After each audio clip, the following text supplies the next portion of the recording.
आइए, सुनिए, देखिए, समझिए सनातन सत्य। जैसी दृष्टि वैसी सृष्टि, दृष्टि विज्ञान। कुदरत, कुदरती रचना एवं कुदरत के कानून से शाश्वत सुख की प्राप्ति। जोधपुर के परम पूज्य महात्मा उपासक प्रोफेसर डॉक्टर सोहन राज तातेड़ के निर्देशन में सनातन सत्य। जैसी दृष्टि वैसी सृष्टि, दृष्टि विज्ञान।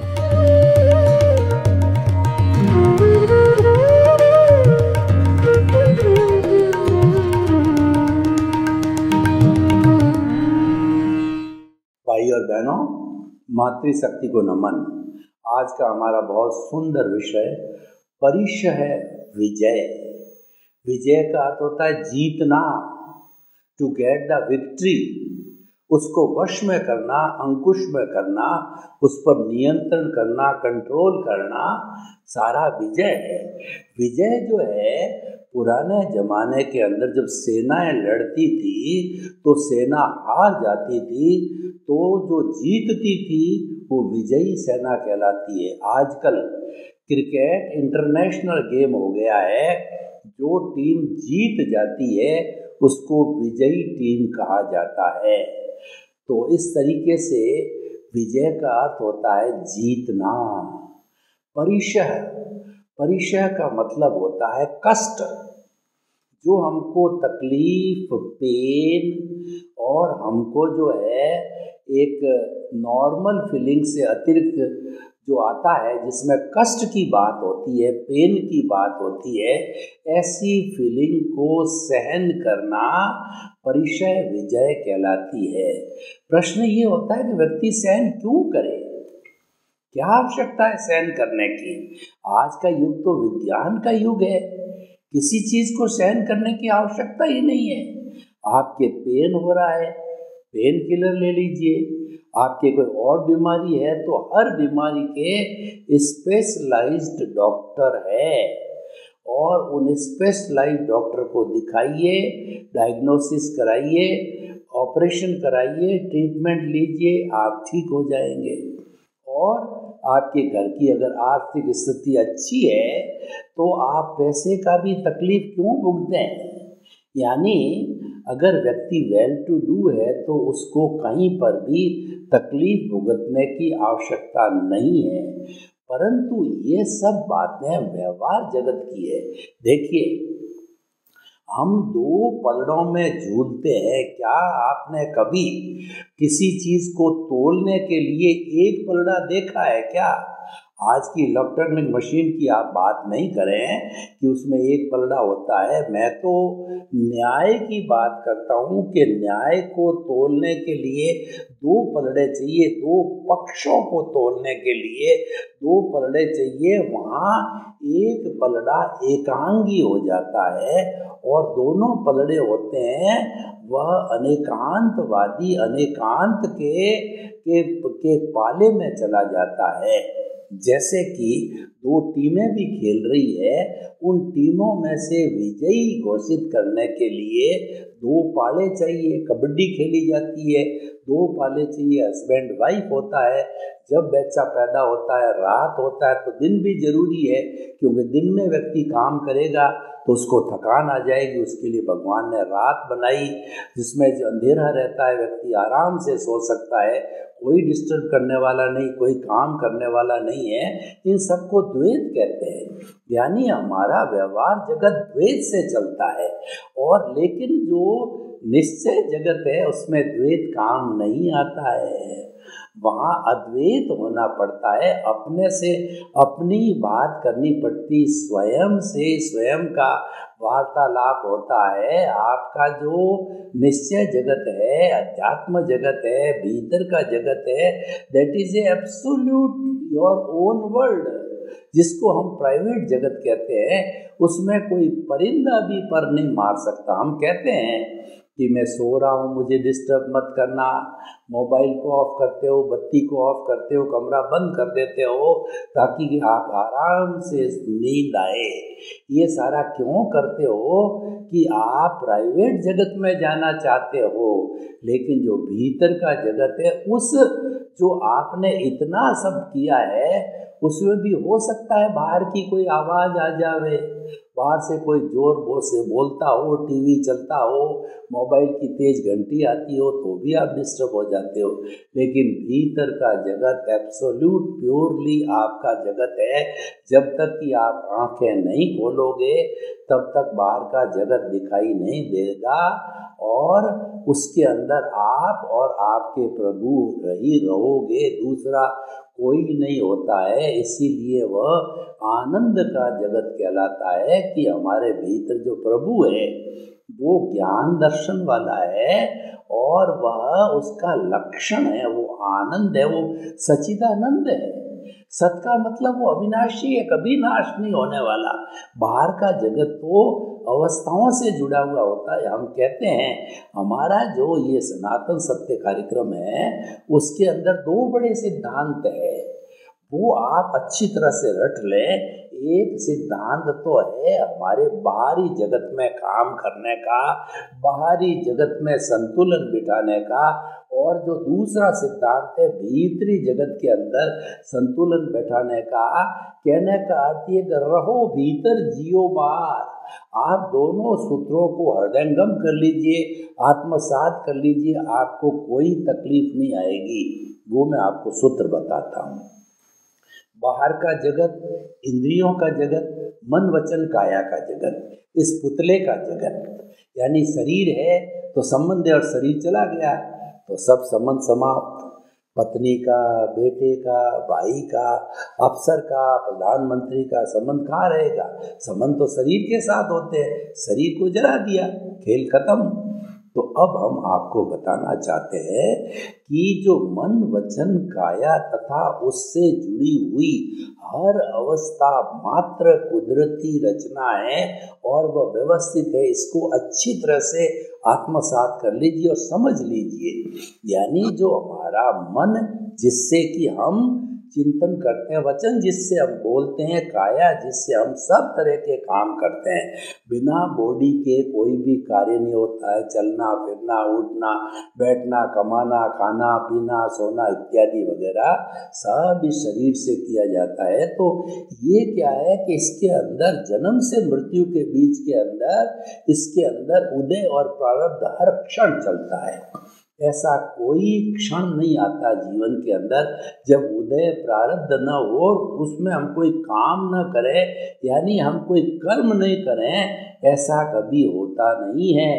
जब हम रेस्ट करते हैं, हम नींद लेते हैं, तब भी हमारा अवचेतन मन है, तेज शरीर है, वो हमको सपने दिखाता है। यानी उस समय भी हम कर्म करते हैं। पुरुषार्थ कर्म कहो, पुरुषार्थ कहो, काम कहो, यानी जन्म से मृत्यु तक ऐसा कोई क्षण नहीं आता है जब हम पुरुषार्थ नहीं करते हैं। लेकिन हमने सनातन सत्य में पुरुषार्थ के दो विभाग कर दिए, पुरुषार्थ के दो भाग कर दिए, पुरुषार्थ के दो खाने कर दिए, ताकि कि आपको ऐतराज न हो। एक खाना तो है रिलेटिव पुरुषार्थ, क्योंकि हमारा सारा जीवन है ये रिलेटिव है। भाई बहन, भतीजा और हमारा परिवार, समाज, देश, राष्ट्र, 7.8 की जनसंख्या, और दूसरा काम धंधे, फैक्ट्रियाँ, ये सब रिलेटिव जीवन है। इसीलिए उस रिलेटिव जीवन में उठना बैठना काम करना, हमने उसको बिना किसी कंफ्यूजन के कह दिया कि ये तो रिलेटिव पुरुषार्थ है। और अब मैं आपको ये सारी बातें जो मन वचन काया, ये अवस्थाएं देखिए, आप खुद देख लीजिए कि क्या आप 24 घंटे में एक जैसे रहते हो? आपका मूड दिन के अंदर ज़्यादा नहीं तो सुबह, दोपहर, शाम, रात का 4-5 बार तो मूड चेंज होता ही है। कभी प्रसन्न होते हो, कभी अप्रसन्न होते हो, कभी खिन्न होते हो, कभी कुछ होते हो, यानी हर वक्त चेंज होता है। क्यों चेंज होता है? ये अवस्थाएं बदलती है। इसीलिए अवस्था मात्र कुदरती रचना है, अवस्था को बदलने वाली कुदरत है, क्योंकि हमने तो जन्म लिया। जन्म क्या, उसके पहले जब हम आयुष्य कर्म को समाप्त करके और पिछले जन्म से इस जन्म में आने वाले थे, तो पिछले जन्म में ही हमने हमारी अंशवर सीट कुदरत को दे दी, कुदरत को मालिक बना दिया। तो हमारा जन्म, जब मालिक कुदरत बन गई तो जन्म कौन देगा? जन्म कुदरत देगी। कुदरत ने जन्म देते ही, बल्कि जो पूर्व समय में भी कह दिया था, अब तुम्हारी क्रिएटर ऑपरेटर डिस्ट्रॉयर मैं हूँ। हमारे व्यवहार जगत की, चाहे पास्ट का जगत हो, चाहे वर्तमान का जगत हो, चाहे भूतकाल का जगत हो, ये नहीं भूलें। एक फॉर्मूला हमेशा याद रखें कि हमारे तीनों काल के व्यवहार जगत को चलाने वाली वह कुदरत है, और वह कुदरत हमारी क्रिएटर ऑपरेटर डिस्ट्रॉयर मालिक और माँ, कुछ भी कहिए, सब कुछ सर्वे सर्वा वही होती है। एक छोटा बच्चा साल 2 साल 3 साल का होती है, उसकी सर्वे सर्वा कौन होती है, आप मुझे बताइए? उसकी सर्वे सर्वा माँ होती है। एक बगीचे के अंदर छोटे छोटे पौधे लगा दिए, जब तक कि पौधे बड़े नहीं होते, मालिक कौन होता है? मालिक उसका माली होता है। इसीलिए कहा गया है, किसी मालिक के सामने बड़ा किया हुआ पौधा अगर कटता है तो मालिक रोता है, क्योंकि उसका पालन पोषण किसने किया? उसका पालन पोषण जो है माली ने किया। हमारा कोई 10, 15, 20, 21 साल का बच्चा या बच्ची कोई हमारे हाथ में से चला जाए, गुजर जाए, तो हमको कितना दुख होगा? क्यों नहीं होगा?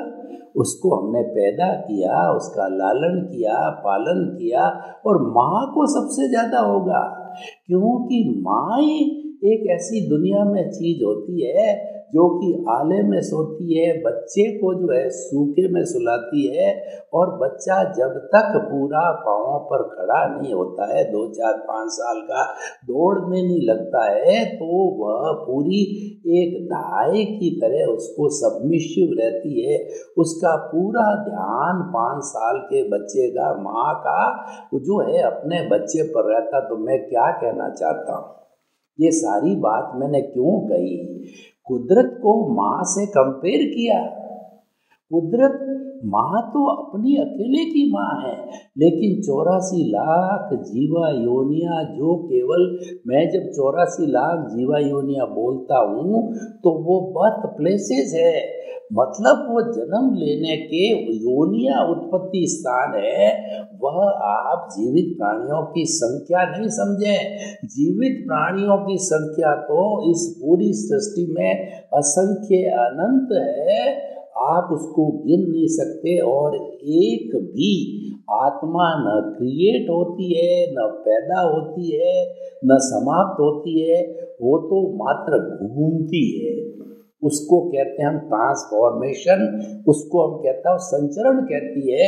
इसीलिए संचरण को संसार कहा गया है कि संसार परिवर्तनशील है, कभी एक सा नहीं रहता है, और जो परिवर्तन होता है वही संसार कहलाता है। तो हमारी आत्माएं भी घूमती रहती, कभी नरक गति, कभी तिरंज गति, कभी मनुष्य गति, कभी देव गति, और हमको परमानेंट सुख मिल जावे, शाश्वत मुक्त जावे तो मोक्ष है, फिर हम नहीं घूमते। मोक्ष में तो मूर्ति की, देवता की तरह हम स्थापित हो जाते हैं, न हिलते हैं न डुलते हैं, परमानेंट सुख के अंदर रहते हैं। मूर्ति का मैं ये नहीं कहता हम निर्जीव हो जाते हैं, हम सजीव भगवान मोक्ष में विराजमान होकर के जो है आनंद की अनुभूति करते हैं। तो भाई और बहनों, हमें देखिए व्यवहार जगत और निश्चय जगत, बाहर का जगत और भीतर के जगत को समझना पड़ेगा। और जब तक हम इसको नहीं समझेंगे, बड़ी हमारी मूल के अंदर भूल हो जाएगी। तो हम बात कर रहे हैं बिना साधनों के काम नहीं होता। एक कोई गृहिणी अगर भोजन बनाना चाहती है तो उसको चूल्हा चाहिएगा, भगोला चाहिएगा, गैस चाहिएगा, और जो उसको मसाले चाहिएंगे, सब्जी चाहिएगी, आटा चाहिएगा। इसीलिए हमारी राजस्थानी में कहावत है कि तामणी तेरे वाना मांगे। अगर आपको एक को भोजन करके सब्जी बनानी हो तो भी 13 आइटम चाहिएंगे, और आपको 10 को खिलाना है तो भी 13 आइटम चाहिएंगे। 1000 10,000 को खिलाना है तो क्वांटिटी बढ़ जाएगी, लेकिन आइटम तो वही चाहिएंगे।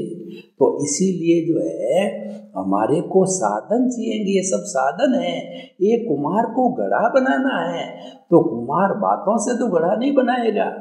घड़ा बनाने के लिए उसको चिकनी मिट्टी, जो कि गीली चिकनी मिट्टी चाहिए, चौक चाहिए, घुमाने वाला हैंडल चाहिए, फिर उसका हाथ चाहिए उसको कर्वेचर देने के लिए, तब जा कर के घड़ा बनता है। तो अब हम हियर लाइज द पॉइंट, कारण पे पहुँचे, डायग्नोसिस पर पहुँचे कि कर्म शरीर को समाप्त करने के लिए परिचय विजय एक बहुत बड़ा साधन है। आप कष्टों को सहन कर लीजिए। जो ही आपने सहन किया, यानी आपको ताप लगा, तो वो ताप कर्म शरीर को लगता है, और कर्म शरीर को जो ही ताप लगता है त्यों ही कर्म जड़ने लग जाते। मैं आपको उदाहरण देता हूँ। उदाहरण, कहानियाँ, मुहावरे, उससे चीज़ बहुत क्लियर हो जाती है, हृदयंगम आत्मसात होती है। देखिए कि दूध के साथ में पानी मिला हुआ, मैं उस पानी को हटाना चाहता हूँ, प्योर दूध करना चाहता हूँ, तो अगर सीधा मैं आग पे डालूँ तो आग बुझ जाएगी। तो मुझे एक भगोला लेना पड़ेगा। भगोले के अंदर पानी में से दूध को डाला, अग्नि लगाई, तो आप देखोगे कि धीरे धीरे उस पानी के अंदर जो जो परमाणु हैं उसके बुलबुले उठने चालू हो जाएंगे, जिसको टेक्निकल भाषा में कहते हैं टर्बुलेंस। वो बुलबुले उठ करके सरफेस के ऊपर आ जाएंगे। जब सारी हवा पानी के परमाणुओं के बीच में जब पूरी हो जाएगी, तब वो बुलबुले उठना बंद हो जाएगा, और फिर जो है 1 डिग्री से 100 डिग्री तक जो है वो टेम्परेचर आएगा, और वो पानी पानी जल जाएगा, दूध दूध रह जाएगा। तो मैंने क्या किया कि अब प्योर दूध हमारे हाथ में आ गया। तो मैंने क्या किया, इसको हटाने के लिए पानी को दूध से, अब दूध को आप प्योर आत्मा मानिए, 24 कैरेट का सोना, शुद्ध आत्मा, द्रव्य आत्मा, जो कि मुक्ति की अवस्था जैसी है और हर प्राणी के अंदर है, मूल रूप से वो वैसी है, लेकिन अभी वो उस अवस्था को हमने प्राप्त नहीं किया है। उसको प्राप्त करने के लिए हम ये सारी तैयारी कर रहे हैं। मूल आत्मा को प्राप्त कर लेते हैं, फिर कुछ प्राप्त करना शेष नहीं है। तो वो मूल आत्मा प्राप्त करने के लिए मैंने पानी को हटाया। वो पानी है, वो कर्म शरीर है। उस कर्म शरीर को तपाने के लिए, हटाने के लिए, उसको हमारी दार्शनिक भाषा में निर्जरा कहते हैं। Dissociation of the karma from karmic body और from the soul is called the nirjara. तो वो ताप किसको दिया मैंने? ताप दिया भगोले को। लेकिन ताप किसको लगा?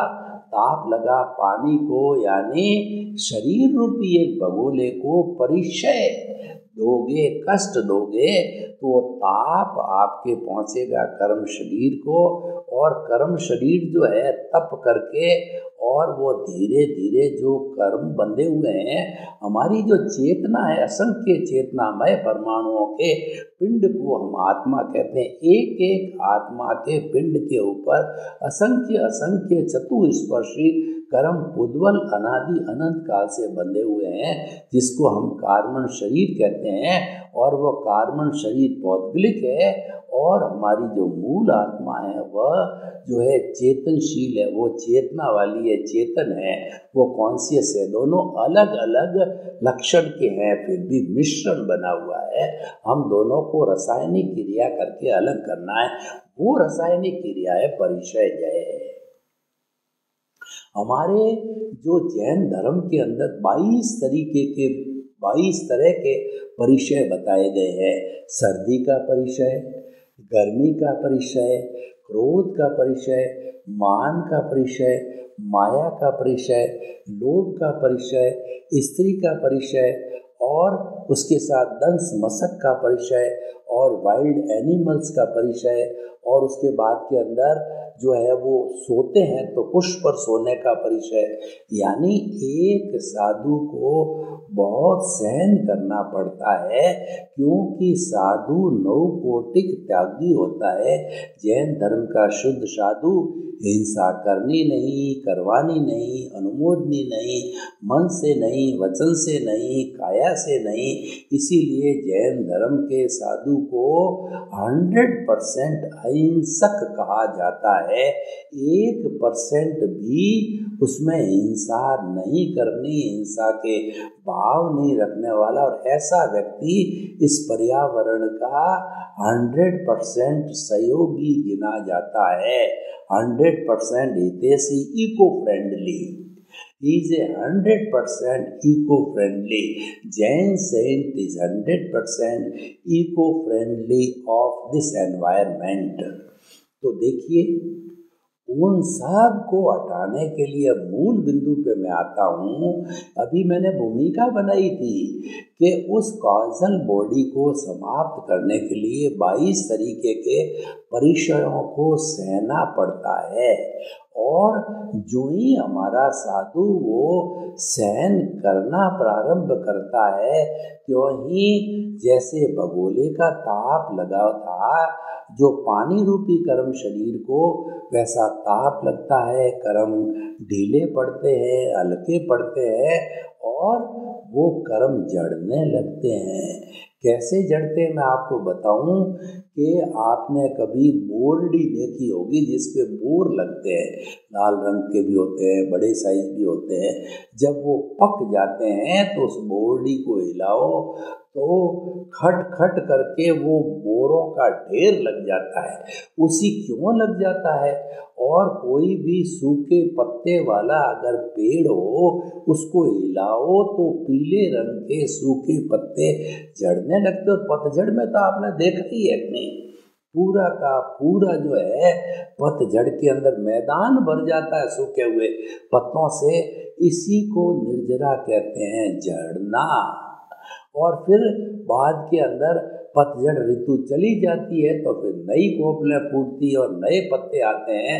तो ये नए कर्म का बंधन, पुराने का जड़ना, निर्जरा नए का जो कोपलें फूट करके और जो है पत्ते बनते हैं, ये आश्रम कहलाता है। ये प्रक्रिया चलती रहती है, इसको हम आवागमन कहते हैं। परंतु हमें तो आवागमन को तोड़ना है, क्योंकि तोड़े बिना शाश्वत सुख नहीं मिलेगा। तो इसीलिए परिचय विजय की जाती है। और जो ही परिचय विजय की, तब जो है भीतर के कार्बन शरीर को, बगोले को ताप लगाया तो शरीर को, लेकिन ताप लगा भीतर के पानी को। शरीर, हमारे इस शरीर रूपी बगोले को लक्ष्य नहीं था गर्मी देने का, परंतु हमारा लक्ष्य था पानी को गर्म करने का, पानी को उड़ाने का।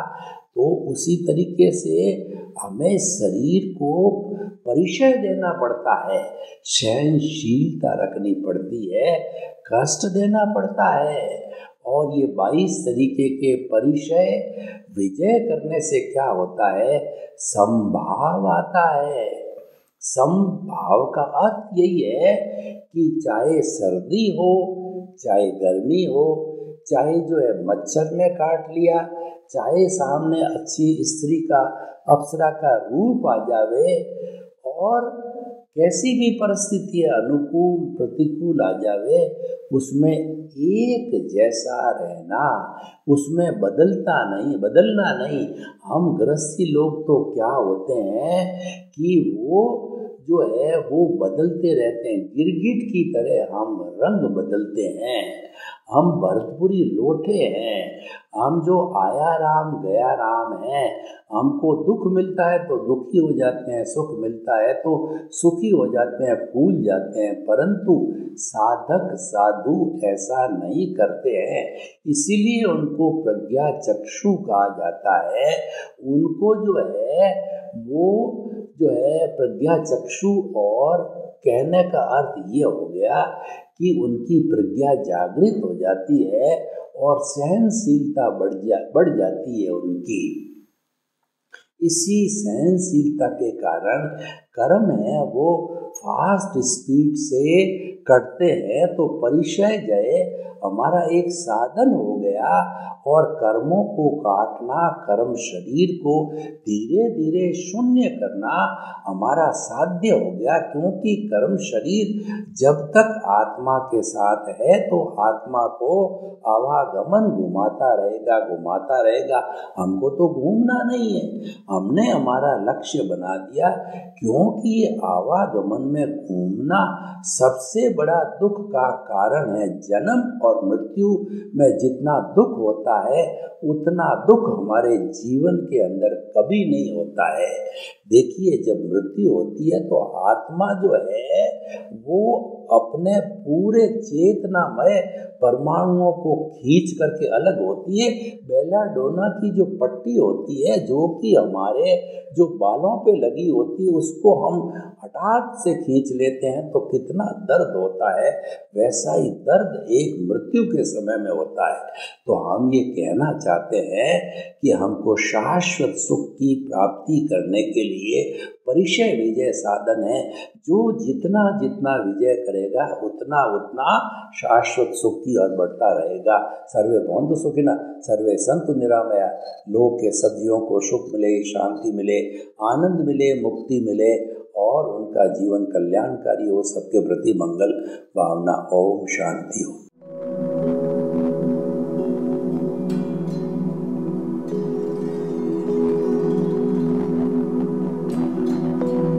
एक ऐसा अंतर्राष्ट्रीय ख्याति प्राप्त मानव जो गुरु प्रेरणा से पिछले 20 वर्षों से वानप्रस्थ जीवन जीते हुए 24 घंटे मानवता की सेवा में संलग्न है।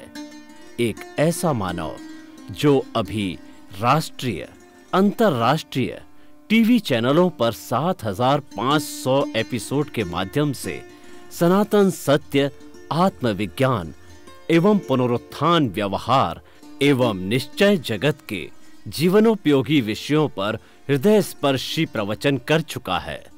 उस मानव का नाम है महात्मा उपासक प्रोफेसर डॉक्टर सोहन राज तातेड़।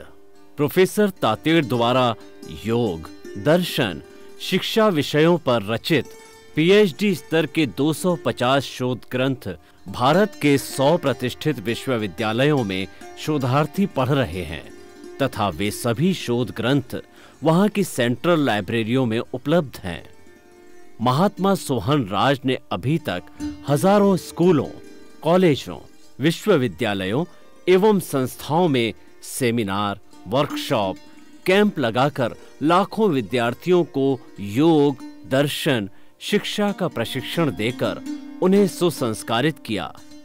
डॉक्टर तातेड़ ने भारतीय संस्कृति उत्थान के 4000 से अधिक समसामयिक विषयों पर आर्टिकल लिखकर ऑनलाइन जर्नल, पत्रिकाओं, वेबसाइट्स पर प्रकाशित किया, जिसका उपयोग लाखों पाठक कर रहे हैं।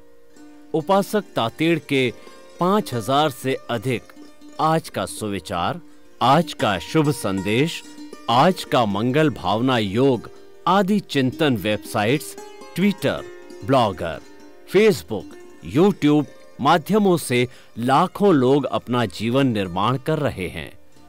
मानवता के मसीहा ऐसे महामानव महात्मा सोहन राज तातेड़ के प्रोफाइल को अभी तक विश्व के 20 लाख दर्शक यूट्यूब पर, 12 लाख गूगल पर एवं लाखों दर्शक फेसबुक, ब्लॉगर, ट्विटर और इंस्टाग्राम पर देख चुके हैं।